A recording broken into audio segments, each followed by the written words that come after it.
Okay, so while we're working on that, let me first thank you everybody for coming here today to this workshop. Digital tools for nurses, Elsevier point of care and clinical tools for nurses. This workshop is a follow-up of our previous workshop, and we are very honored to be here and to be able to give you this workshop.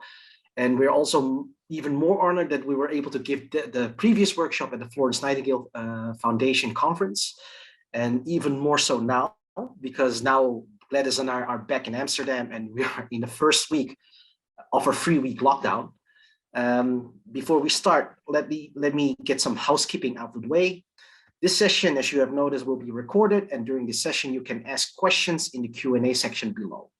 And do please put it in the Q&A section below, because then we have all the questions in one single place, and we don't have to worry that we'll miss any of the questions. And it also allows your colleagues to upvote the questions and they would like to have answered, and this will make sure we have the right priority for the right question. And if during this workshop, Gladys and I will take turns looking at the chat. So if a question can be answered shortly in the chat, we will do so. And at the end of the workshop, we'll go through all of the remaining questions. And if we are unable to make all the questions, do not worry. We'll collate all of the questions and we will answer them by mail. And now that we have that out of the way, some might recognize from a previous workshop, some might not have seen us before. We will do introduction right after this video.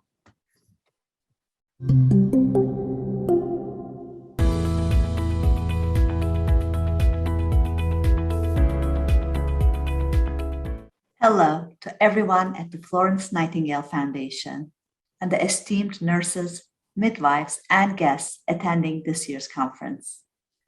My name is Kumsal Bayezid, and I'm the Chief Executive Officer of Elsevier. Elsevier is incredibly proud to sponsor this year's conference. We're committed to supporting the foundation and the important work you are doing every day to advance nursing and to develop future leaders in this most noble of professions. For more than 140 years, Elsevier has been a trusted source of information for researchers, educators, students, and healthcare professionals. Our mission is to help you advance health outcomes, striving to be a lifelong partner in your journey, from preparation for licensure exams through to clinical care at bedside and training the next generation of nurses. We do this by providing you with the highest quality information and tools to improve every patient outcome. For example, cutting-edge digital learning solutions, virtual reality simulations, point-of-care tools to improve clinical decision-making, integrated healthcare data and insights, and reliable reference materials. It's an honor to serve you and support you in improving patients' lives now and in the future. The global healthcare crisis has brought the invaluable work of nurses and other healthcare professionals into greater focus. We know you continue to face immense challenges brought on by the lingering impact of COVID-19. And we believe it is our duty to continue listening to you, supporting you, and learning from your experiences so we can better serve you in your mission. We're so grateful to the foundation and all of the nurses, midwives, and allied healthcare professionals for the life-changing work you're doing every day. I hope you enjoy the conference and the opportunity to build connections and learn from each other. On behalf of all of my colleagues at Elsevier, thank you for inspiring us and making a difference to so many people. Yes, thank you very much. That was Kumsal, our CEO at Elsevier. And before we start, I must repeat again, if you have any questions, feel free to post them in the Q&A. And today on our workshop, allow me to share my screen as well again.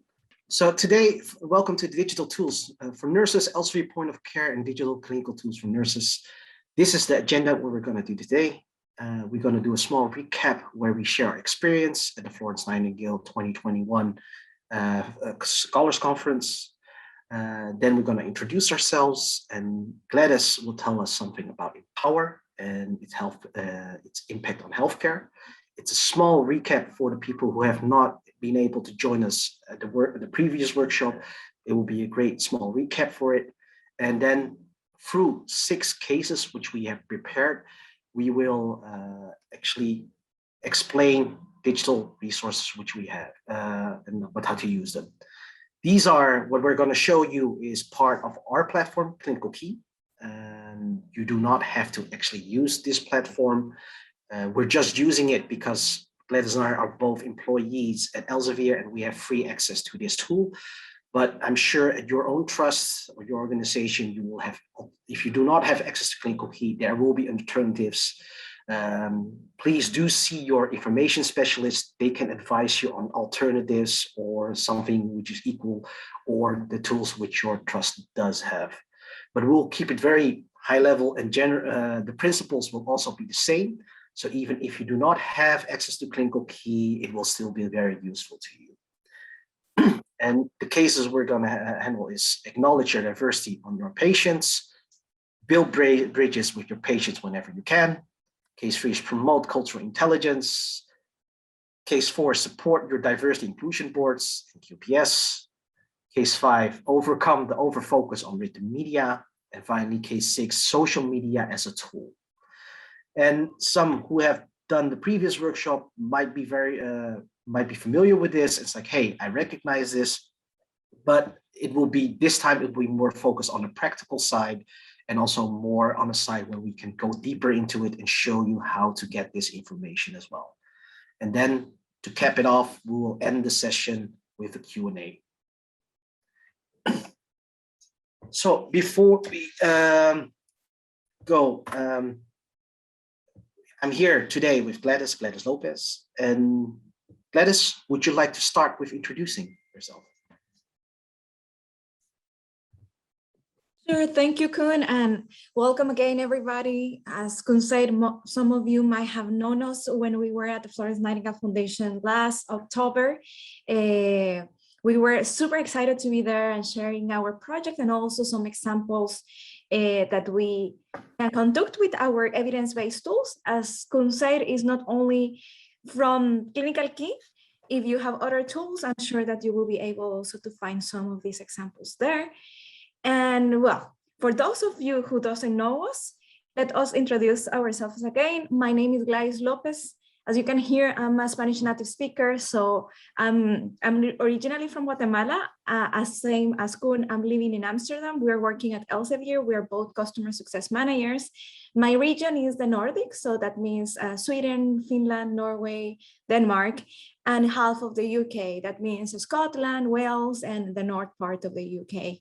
Why we're doing this is because we also feel passionate to help others and show the way, and I'm sure that you as a nurse as well. So that's a matching point that we have together, and that's why we are also sharing a bit of our project that is Empower. We both are founding members of Empower. That is you're going to see shortly what it is if you still don't know. And the only thing that I would like to say about me is that I feel passionate about culture, and that's why this type of content that is cultural intelligence resonates highly with me. So yeah, here to Koen, so he can also reintroduce himself. Yes, thank you, Gladys, for that great introduction. So as Gladys introduced, my name is Koen Chen, Koen van Chan. I'm born and raised Dutch in Amsterdam, and I've been in Elsevier for 5 years, and I'm Gladys' counterpart for other part of the region, Benelux, the Ireland, including Northern Ireland, and also the southern part of the UK. And I've been a big fan of culture as well, and I did a lot of stuff before, especially on my own heritage, the Chinese culture. Both my parents are from Hong Kong, so they're actually British. They had British passports as well before we became Dutch. And the more I realized, looking at doing these things I did, like studying Chinese, everything, the more I realized I'm Dutch. So you can also hear it from my thick Dutch accent. I'm born and raised here. I hope you can still understand me because of that. And I'm very passionate about this as well. And for me, the biggest part of this is actually this is very passionate about it because like my in-laws, my father and mother-in-law both had COVID, and because of your great work, they managed to survive it. We're all they are all fine now, and now there's something at Elsevier which I can do actually to help support you again. So I'm very honored with that, and I'm very happy to be here to do that. So Gladys and I, we have been invited here not because we're Elsevier employee, not because we're customer success managers, but because we're part of Empower. And here, I'm going to stop sharing here. Gladys will share a video and explaining you what is Empower.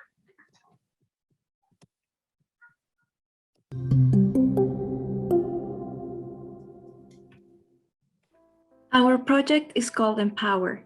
It started last year during the pandemic, when hospital librarians were having requests of more content around ethnicity and its impact in healthcare. We noticed that the content they were asking was already included in some of our solutions, and we could help them by increasing the awareness of it. At Elsevier, we want to improve patient outcomes, so we got together with the team of Empower, which include people with different skills, roles, geographical locations, genders, and ethnic backgrounds. And we ask our why, is that we want to contribute to improve the quality of healthcare for minorities by empowering knowledge. We believe in working together with the community that we serve and promote an innovative, agile, and inclusive culture. We want to empower these efforts. We want to empower people. We want to empower diversity.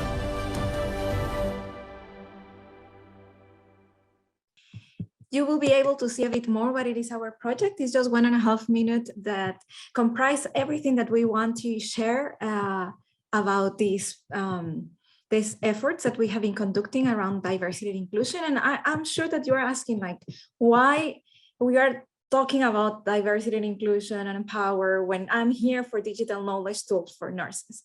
And the fact is that when we delivered this workshop at the Florence Nightingale Foundation conference, we realized that we didn't have enough time actually to go into deep.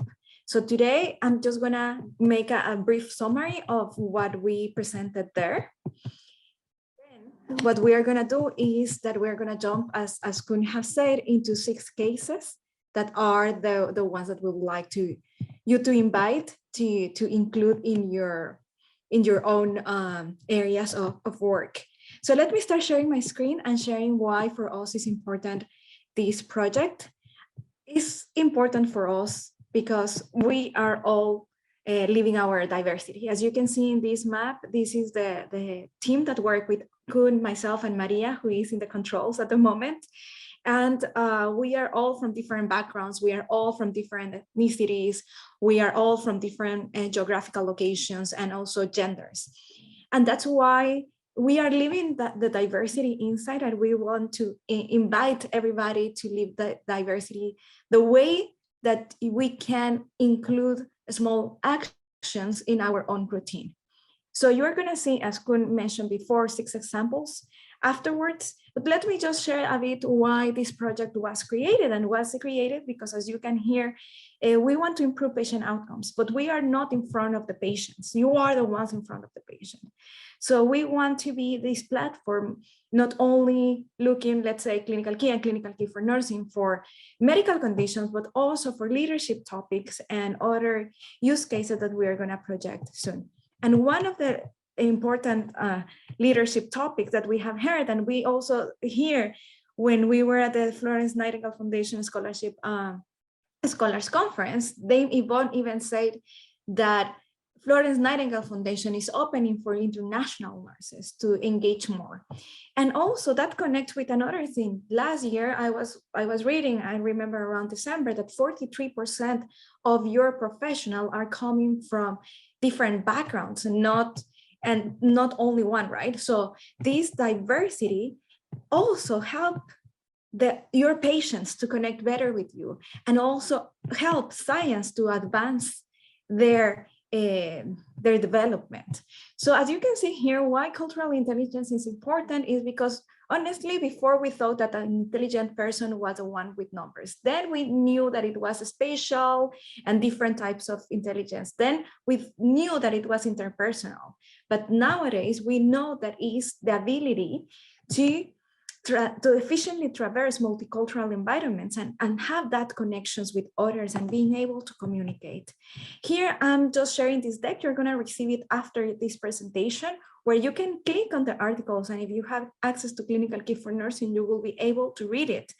And here you can see that with Empower, we have been actually going into deep and reading some articles and also conducting our own research that show that this is the important moment where different things are coming together, right? We can see here in the first graph, in the only graph that is in this, that the cultural intelligence was not important. Before, it was somehow conducted some research there, but after 2000, it started increasing them dramatically. And I'm sure that after the pandemic, or we are still during the pandemic, you have realized that collaboration is needed, more interdisciplinary, but also international. And that's why this article that I'm just projecting here actually asks two questions. Are healthcare professionals and medical students learning about implicit bias, health disparities, advocacy, and the needs of diverse patient population? And what education strategies are conducted? I'm not gonna be a spoiler here. I invite you to read this article, but basically what we are highlighting here is that one of the current topics is cultural intelligence.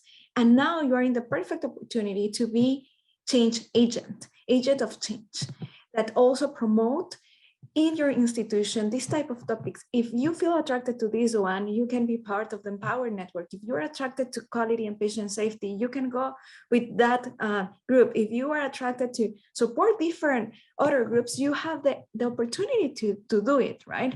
So if we continue with cultural intelligence, we can see that the United Kingdom is the second one with most research, and mostly are articles. And if you see the last graph, you can see as well that psychiatry, psychology, medicine, social sciences are after computer science, the topics that you have been seeing. But then when we go and start checking if it has been worldwide the same opportunity, we can see that also that ethnic disparities globally, where it highlights more, is on medicine.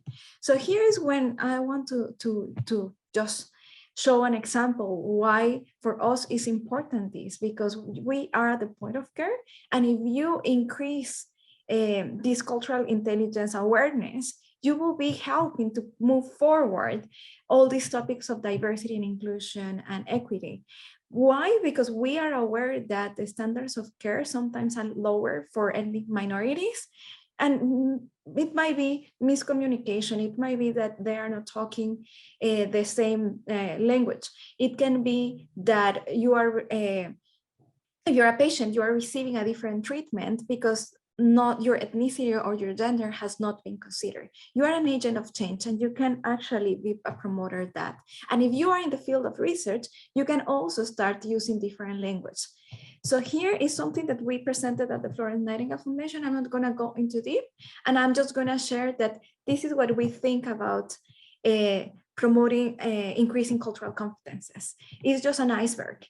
The inclusion is the part that is visible, but actually the unconscious bias and all of the different things and topics that are needed are the base of the iceberg. You can promote this difficult conversation, and we are here to also give you the tools in order to advance this type of topics, or if this is not your topic, to advance a topic that you feel passionate about. Let's say that is not related to this type of topics, is more related to help one specialty in your hospital. So with this type of leadership articles and tools that we're going to share, you will be able as well to advance your topic that you feel passionate about. As an example, this is something that we presented there. If you feel that you have identified one topic, then you conduct your research on your evidence-based tools. And then, for example, this one, I don't see color is the perfect example for our project, because it's something that is called microaggression. Here are some links in case that you would like to know further. So we present the articles, then we present some strategies in order to overcome the unconscious bias in general, and then targeted more towards ethnicity. And then we promote and invite our leaders to move from what I do to why I do it. And then we present more articles that is going to back up that idea. So as I have presented, our project Empower is the reason why we were invited. And now we are going to move forward because this part we wanted to also present there, but we were cut off time. So now I'm giving the stage to my colleague Kun, so we can start with the cases. Yes, thank you, Gladys. Let me share my screen again. So thank you, Gladys, for explaining and also for a short recap on what we have done in the previous conference. We now come to the 6 digital cases for digital knowledge tools for nurses. And instead of going through them like different content types and different things, these are practices, small changes in your routine, which you can do, which actually helps you and help you improve. And the first case, what you're going to do is acknowledge diversity on your patient. As Gladys has shown, like with the microaggression, I don't see color. It's can be very awkward conversation which you might have with your patients. And it does require a lot of cultural intelligence to go through it because it sometimes feels like a landmine. But we can actually make it less awkward for you. Like for instance, on Clinical Key, you can actually acknowledge diversity on your patient by using clinical calculators. Like for instance, on Clinical Key, there are clinical calculators, but I'm sure there will be alternatives at your own trusts or your own organization as well. Please, I cannot underline this enough. Please do ask your information specialist about this.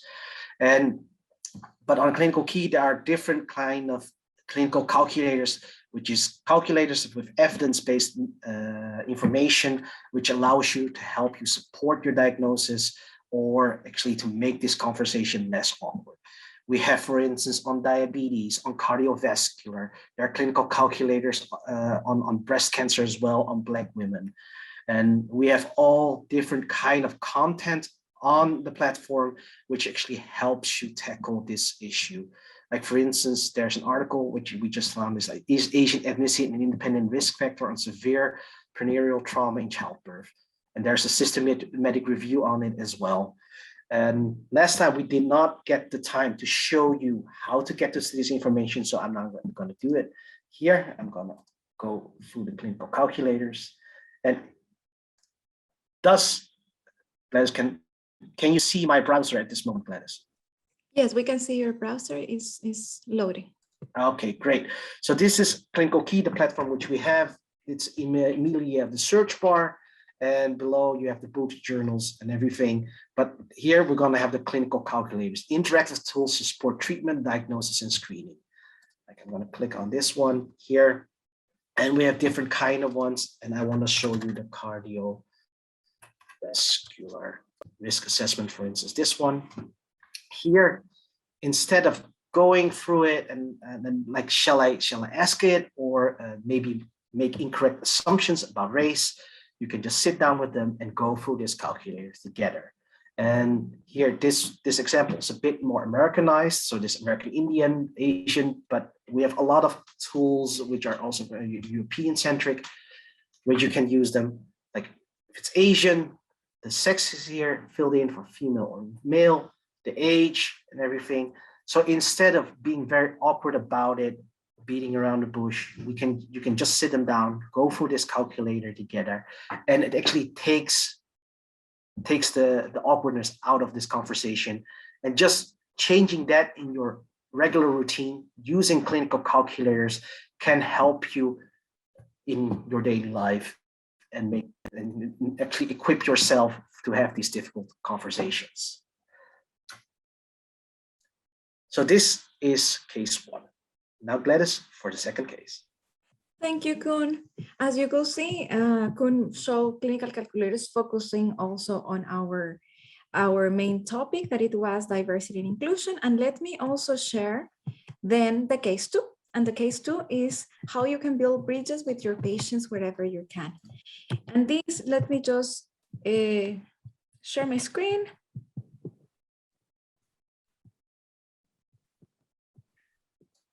So So this is the second case that we have prepared. And as you can see, you see the same information in different languages.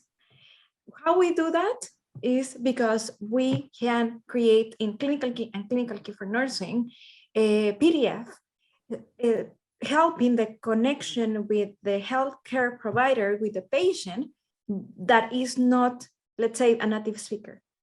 In my case, I'm a Spanish native speaker, but I can understand perfectly English. But let's say that I'm living in Amsterdam, right? And I'm going to a Dutch health system. And then I want to understand what my clinician is telling me, but at the same time, I'm not feeling completely sure what I need to do next.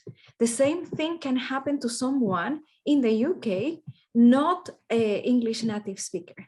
So we are aware of this type of interactions that sometimes is not only about language, sometimes it's also about the news that you are delivering to your patients. So here is when we invite you to go to patient education.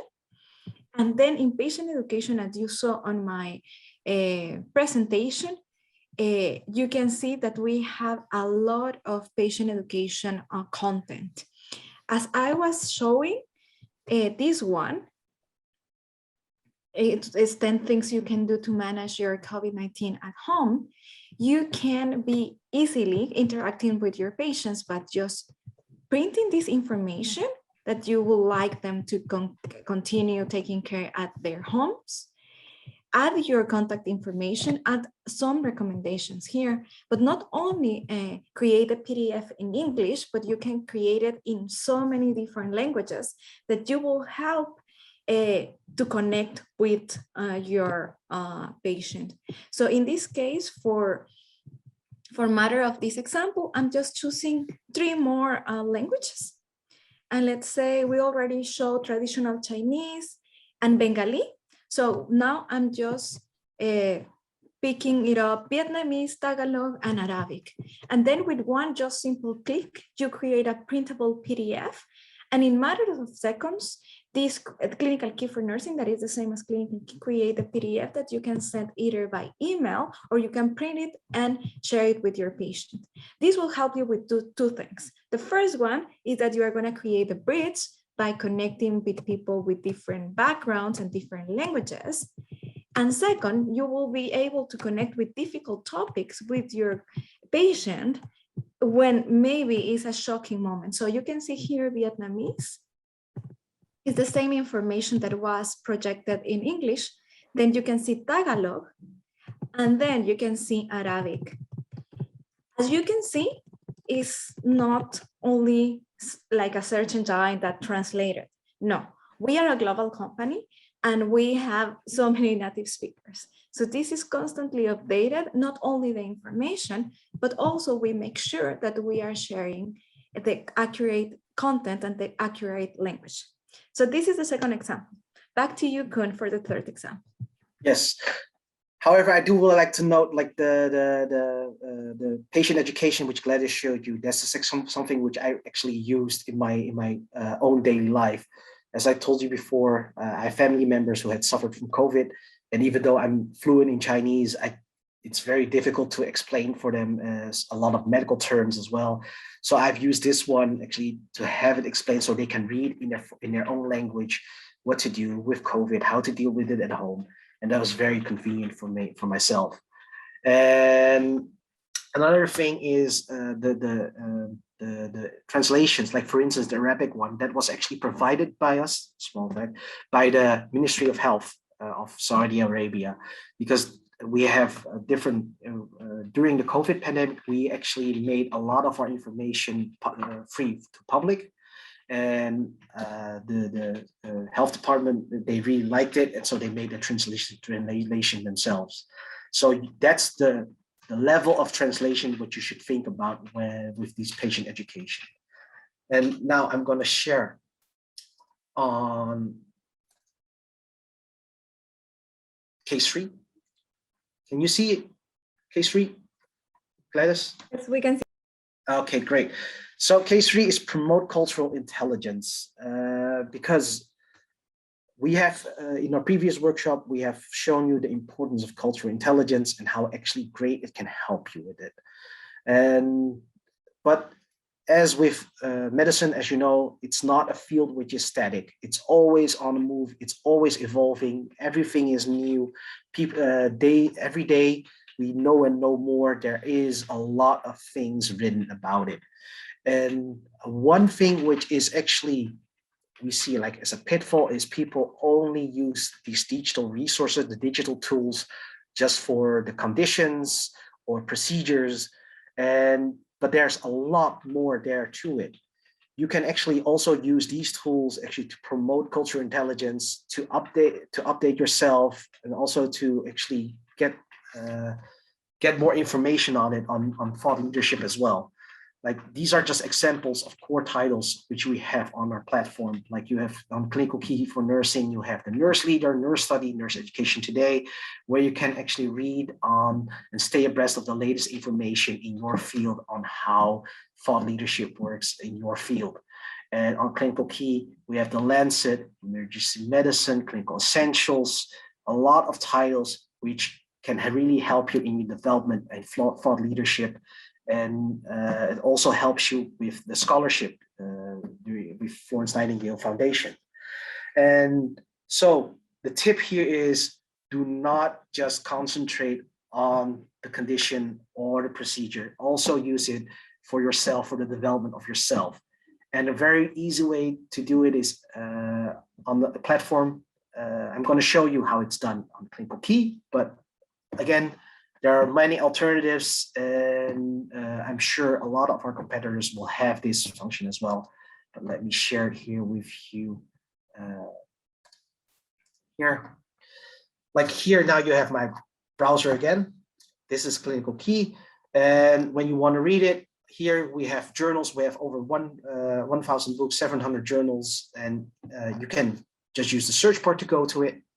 But in this case, like we have the journals. You see here, everything, it's sorted per specialty. So you can, if you're a nurse in a different specialty, it's easy for you to search for it. Here, I just do Lancet. It's automatic search, click on it. And here you have the Lancet, and you can read everything, full text, up to the latest edition. But as you noticed, if you have to do it every time, it might be a bit of a hassle. So here you can actually save the content. You can apply tags, and then, like for instance, I just apply a tag which I had before, and I say done. But you can also subscribe to it, like with eTalk alerts. And this is something which is very easy here with RSS and subscribe. And instead of going to the platform, logging in every time, find the title, get to the latest edition, and find it. You can just subscribe to it, click, I'm already subscribed to it then. And every time, every month, you will get an email from the Lancet. It will tell you what has been newly published in article-wise in this issue. You can go through all the headers. Sometimes an abstract will be provided with you with that. You can read it, see what is interesting for you, and then click directly on the title within the email, and it will take you directly to the full text. So instead of all the steps and all the extra browsing, you can just subscribe to a title which is important for you, or it's important for your development, have a subscription on it, and subscribe to it, get updated every time, and then read about it on a regular basis. So that is something in your routine which you can change. Just click on the subscribe button. Small change which can help you in developing yourself. So that is the tip which we have here in case 3. Back to you, Glenn, for case 4. Thank you so much, Kun. Now let me share the 4th case that we would like to invite you to use. And the one is support your groups and boards with content that you might find on your evidence-based tools. For example, here, let's stop talking about diversity and let's move into quality and patient safety. I'm sure that all your trust would like to always have a good grade and good rate regarding quality and patient safety. I'm aware that at your place, you have different groups. It might be the strategy group, it might be the quality patient safety group, or the diversity and inclusion group. Clinical Key and Clinical Key for Nursing, that is examples that we are showing, also provide the content on leadership that Koen have just mentioned, or specific for quality and patient safety topics. Some of the topics are policies and procedures, infection control committee, protocols, the patient education that we already saw, or root cause analysis and improvement. On top of that, you can create presentations regarding the content that you find. So not only is to search the content, sometimes you don't even have the time in order to copy, paste, be properly quoting, knowing if you have the rights to use that image. We invite you to actually explore these tools, because some of them, like ours, also can help you to immediately do that presentation for you and save you time when you would like to present something. So let me show you how you can do this. So let me share my screen back on Clinical Key and Clinical Key for Nursing. Let me share this time on Clinical Key. And let's say that I'm just typing something that is called root analysis, because I would like to help my my trust to have a better understanding what we need to do in order to improve a process. Let's say that I'm reading this article and this chapter of the book, and I have found this image that I would like to use and share with my peers in my next department meeting. So here you can easily go to the icon that is add to presentation. You click, you add to the presentation. If you are already building one, you can select the presentation that you have already start building, or you can create new from scratch, right? So let's add one that is called quality and patient safety, because it's part of what I would like to share with my peers. And I click add, then I click escape, and I can continue browsing the same book.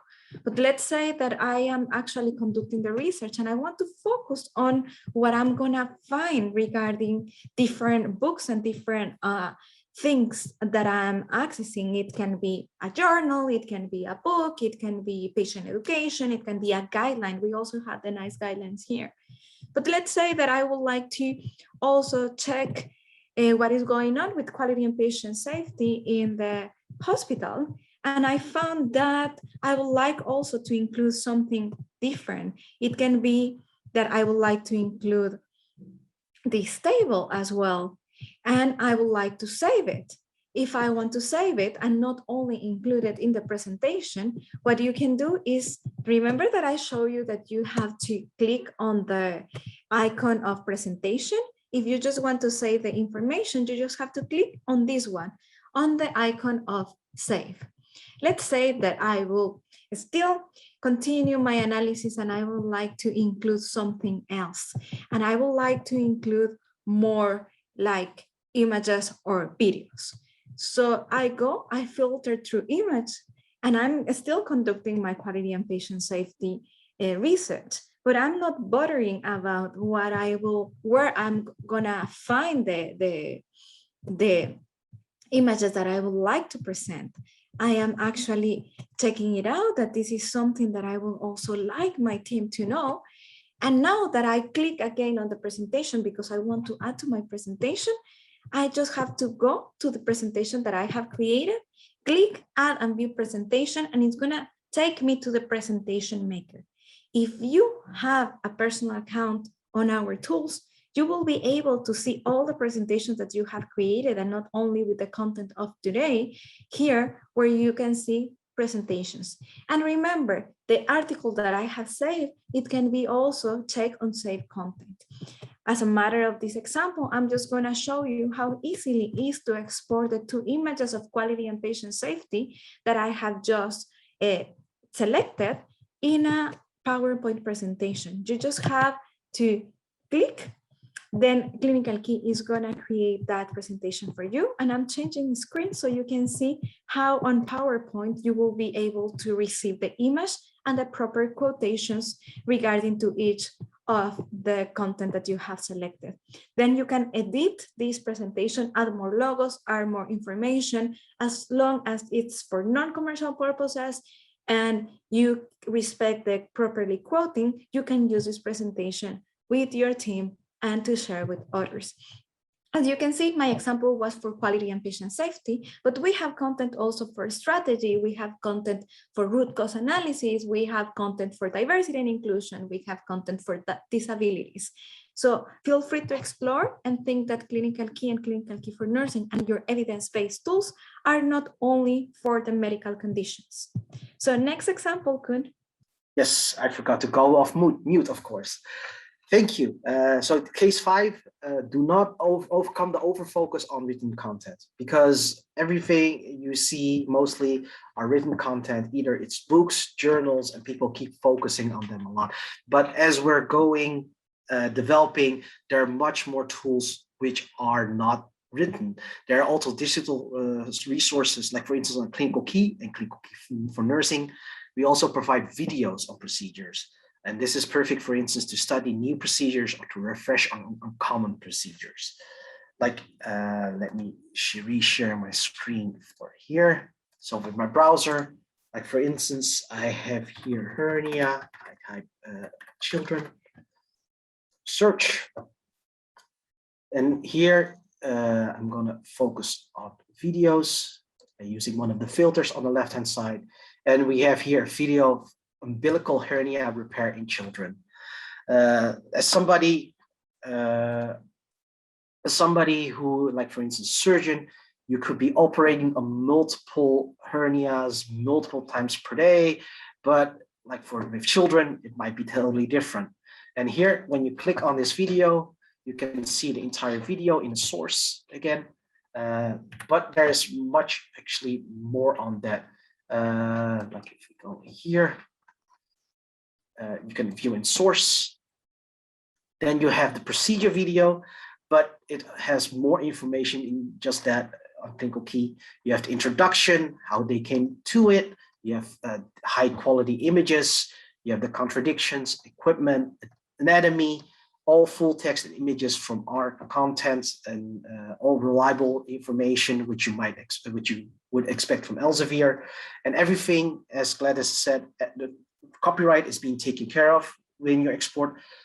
Everything you can use it for non-commercial use. You can share it, and as long as you also keep in the source, so for plagiarism, to go against plagiarism. So I'm going to be very short about it. I'm not going to show you the video. Like in the previous demonstration, I made this, I'm a bit squeamish with blood and with organs. I made this mistake on a different presentation, and I did not look good after watching the video. So I'm going to skip this one quickly, case 5. So overcome the overfocus on written content. Go look, don't be scared if it's a video or if it's a diagram. Also look at those. Those can really be very, very helpful to you. So over to case 6 for Gladys. Thank you, Kun. And the last case that we would like to share with you is something that you have seen already. We want to invite you to also use social media as a tool. We at Elsevier, we have been engaged in the last 2 weeks more and more with our platforms like LinkedIn, Facebook, Twitter, and we're aware that your libraries also share information there. If you're attracted to a topic, or if you want to keep abreast of the latest thinking, or if you want as well to know which events we are doing, please align with your librarian. We are constantly offering something that we call social media calendar. These are activities that follow the World Health Organization calendar. And together, sometimes we share activities like thought leadership panels that are also free of charge that you can attend online. We also commemorate with some free resources, for example, our healthcare hubs. We started this with the pandemic, and we provided content from different tools, not only Clinical Key and Clinical Key for nursing, but also from our tools like StudyEgg, that is for radiologists, or Clinical Path, that is for pathologists. And we put it together and we deliver it for free. We want to fight the explosion of misinformation that happened with this infodemic, that it was also the outcome of the pandemic. So we are constantly creating these types of activities. Of course, in our side, it's not only to show Clinical Key or drive usage there, it's also to support the social causes, as you could see there. And that's why I'm here, thanks to Kun. We have this slide where we have different activities that we have been conducting in the last 18 months. Please keep tuned, because we're going to keep conducting more and more. And two examples that I would like to share with you. The first one is the project that we have. So if you have felt attracted to participate with us and receive constantly content and invitations to our activities, I'm just putting in the chat our email for the Project Empower. There we can send you the webinars that we conducted this year with some of our NHS trusts. For example, in our launch activities, we also talk about why diversity and inclusion is important for healthcare and which tools you can use. And we gave a bit of examples here. We also had another one with another group of Elsevier there, that it was the intersectionality of disabilities and ethnicity. We talk about sickle cell. So this type of content, we can send it to you. And then if you subscribe to our network, next year, we can invite you to our events. And here, before we say goodbye, I'm gonna also put in the chat the invite to the activity that we're conducting in December, that is targeting oncologists. So if you are an oncologist nurse, feel free to also join to this event. It's gonna be 7th or 8th of December. Now I'm blurred, I'm just gonna double check. And it's gonna be an open dialogue that you can attend and hear what the oncologists are saying about the 2 waves and more of the pandemic, and how it has changed the diagnosis of new cases and treatment for cancer patients. So these type of activities are there for you. You are more than welcome to join. And yeah, this you can learn and you can get to know with social media as well. Yes, thank you, Gladys. And now we're going back to the 6 cases. Gladys, you can see my PowerPoint presentation again, right? Okay, so as a recap, so case 1, acknowledge diversity on your patient. That is, use clinical calculators, which are offered to you as a digital tool, which you can use. Using clinical calculators, you can arm yourself for difficult conversation regarding race, age, and makes it a lot easier for yourself. The second case, build bridges with your patient whenever you can. Use digital tools which you have provided to you with translated material. In our case, it's patient education with good translated information which you can actually use in your contact with your patient. So you don't have to have somebody else translate for you. You can build that relationship with your patient yourself. So use those digital tools, use the translated works which you have available to you at your trust. Second case, the third case, promote cultural intelligence. Don't just focus on conditions and procedure. Also use these digital tools to keep yourself abreast of the latest thinking, to develop yourself, and also actually to keep regularly information on your field. 4, support your groups and boards for inclusion and presentation. So it's to use these digital tools to share the information, to share your learnings. This can be done through presentations, through sharing options. All of the tools have actually options for you to share and make it easy for you to save information which you have found. The 5th one, overcome the overfocus on written content. With all digital tools, it's not just written content which you will find. There are a lot more stuff on there. Don't be alarmed or scared if it's a video or it's a diagram. Use those as well. So also use those videos. Case 6, using social media as a tool. All vendors, and we're also one of them, we have social media engagement and support as well.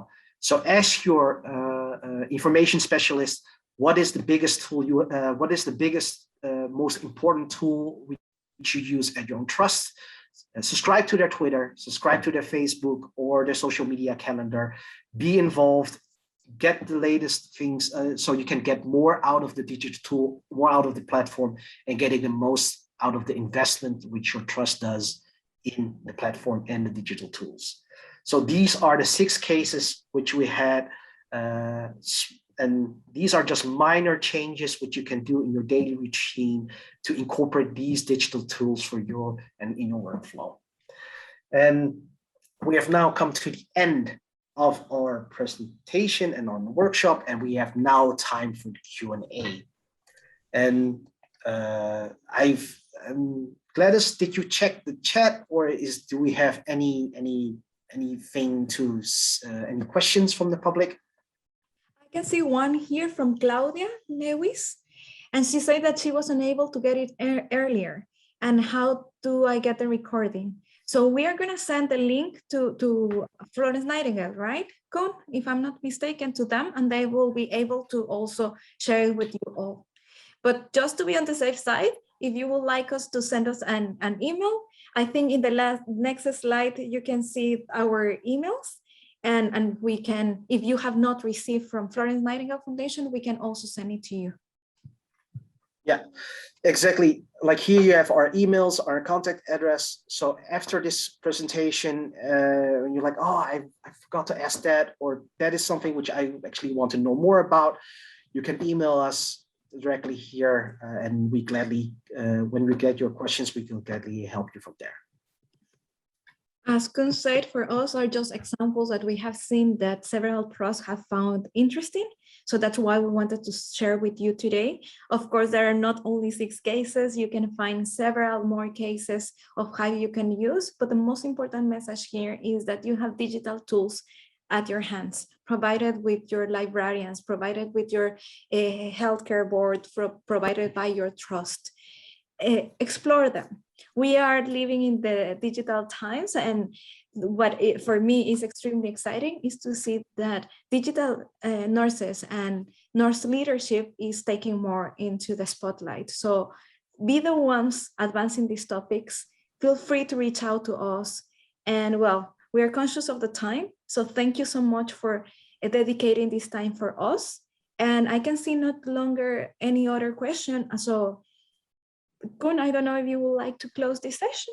Yes, so thank you everybody again. Thank you also for Florence Nightingale Foundation for giving us this opportunity to talk to all of you. And with all the tools we said that people support, of course, Florence Nightingale Foundation also has tools for you as well. Please do ask them, share with your colleagues, get best practice from your colleagues as well on how to deal with this. And I would, for now, wish you all a great rest of the week. Stay safe, stay healthy, have a lovely day.